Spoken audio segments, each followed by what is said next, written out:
Welcome back to the Daily Bible Chapter. It's Wednesday, June the 19th, 2024, and today we're reading Luke chapter 22.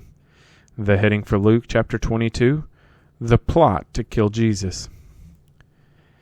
Now the feast of unleavened bread drew near, which is called Passover, and the chief priests and the scribes sought how they might kill him, for they feared the people.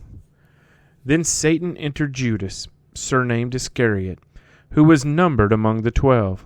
So he went his way and conferred with the chief priests and captains how he might betray him to them. And they were glad, and agreed to give him money. So he promised and sought opportunity to betray him to them in the absence of the multitude. Then came the day of unleavened bread, when the Passover must be killed, and he sent Peter and John, saying, Go and prepare the Passover for us, that we may eat. So they said to him, Where do you want us to prepare? And he said to them, Behold, when you have entered the city, a man will meet you carrying a pitcher of water. Follow him into the house which he enters. Then you shall say to the master of the house, The teacher says to you, Where is the guest room where I may eat the Passover with my disciples? Then he will show you a large, furnished upper room. There make ready. So they went and found it just as he had said them, and they prepared the Passover. When the hour had come, he sat down, and the 12 apostles with him. Then he said to them, With fervent desire, I have desired to eat this Passover with you before I suffer. For I say to you, I will no longer eat of it until it is fulfilled in the kingdom of God. Then he took the cup and gave thanks, and said, Take this and divide it among yourselves. For I say to you, I will not drink of the fruit of the vine until the kingdom of God comes. And he took bread, gave thanks, and broke it, and gave it to them, saying, This is my body which is given for you. Do this in remembrance of me. Likewise he also took the cup after supper, saying, This cup is the new covenant in my blood, which is shed for you. But behold, the hand of my betrayer is with me on the table. And truly the Son of Man goes as it has been determined, but woe to that man by whom he is betrayed. Then they began to question among themselves which of them it was who would do this thing. Now there was also a dispute among them as to which of them should be considered the greatest. And he said to them, The kings of the Gentiles exercise lordship over them, and those who exercise authority over them are called benefactors. But not so among you. On the contrary, he who is greatest among you, let him be as the younger, and he who governs as he who serves. For who is greater, he who sits at the table, or he who serves? Is it not he who sits at the table? Yet I am among you as the one who serves.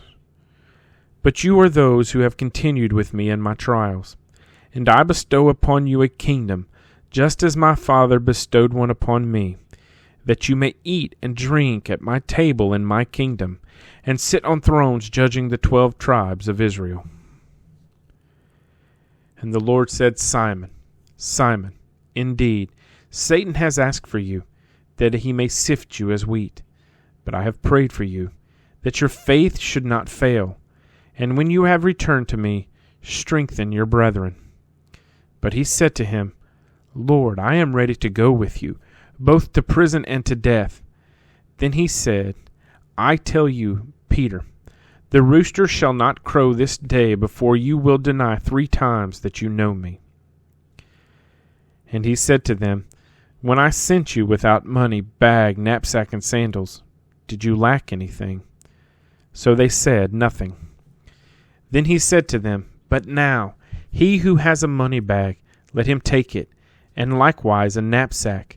And he who has no sword, let him sell his garment and buy one. For I say to you, that this which is written must still be accomplished in me. And he was numbered with the transgressors, for the things concerning me have an end. So they said, Lord, look, here are 2 swords. And he said to them, It is enough. Coming out, he went to the Mount of Olives, as he was accustomed, and his disciples also followed him. When he came to the place, he said to them, "Pray that you may not enter into temptation." And he was withdrawn from them about a stone's throw, and he knelt down and prayed, saying, "Father, if it is your will, take this cup away from me. Nevertheless, not my will, but yours be done." Then an angel appeared to him from heaven, strengthening him. And being in agony, he prayed more earnestly. Then his sweat became like great drops of blood falling down to the ground. When he rose up from prayer and had come to his disciples, he found them sleeping from sorrow. Then he said to them, "Why do you sleep? Rise and pray, lest you enter into temptation." And while he was still speaking, behold, a multitude and he who was called Judas, one of the 12, went before them and drew near to Jesus to kiss him. But Jesus said to him, "Judas, are you betraying the Son of Man with a kiss?" When those around him saw what was going to happen, they said to him, "Lord, shall we strike with the sword?" And one of them struck the servant of the high priest and cut off his right ear. But Jesus answered and said, "Permit even this." And he touched his ear and healed him. Then Jesus said to the chief priests, captains of the temple, and the elders who had come to him, "Have you come out, as against a robber, with swords and clubs? When I was with you daily in the temple, you did not try to seize me. But this is your hour and the power of darkness." Having arrested him, they led him and brought him into the high priest's house. But Peter followed at a distance. Now when they had kindled a fire in the midst of the courtyard and sat down together, Peter sat among them. And a certain servant girl, seeing him as he sat by the fire, looked intently at him and said, "This man was also with him." But he denied him, saying, "Woman, I do not know him." And after a little while another saw him and said, "You also are of them." But Peter said, "Man, I am not." Then after about an hour had passed, another confidently affirmed, saying, "Surely this fellow was with him, for he is a Galilean." But Peter said, "Man, I do not know what you are saying." Immediately, while he was still speaking, the rooster crowed, and the Lord turned and looked at Peter.